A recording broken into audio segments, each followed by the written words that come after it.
আসসালামু আলাইকুম প্রিয় ব্যবসায়ী ভাইরা, আপনাদের মাঝে নিয়ে এসেছি প্রিমিয়াম কোয়ালিটি সম্পন্ন মাইক্রো কাপড়ের ফুল হাতা টি শার্ট।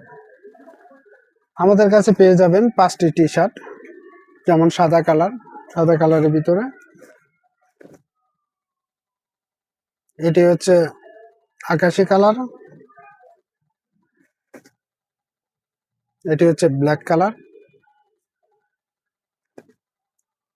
এটি হচ্ছে আরেকটি চমৎকার কালার, এটি হচ্ছে আরেকটি কালার। আর আমাদের কাছে পেয়ে যাবেন বিভিন্ন ডিজাইনের কাস্টমাইজ টি শার্ট। আপনাদের চাহিদা অনুযায়ী আমাদের সাথে যোগাযোগ করতে পারেন, আমরা কাস্টমাইজ করে দিয়ে থাকি। তাই দেরি না করে আজই অর্ডার করে ফেলুন।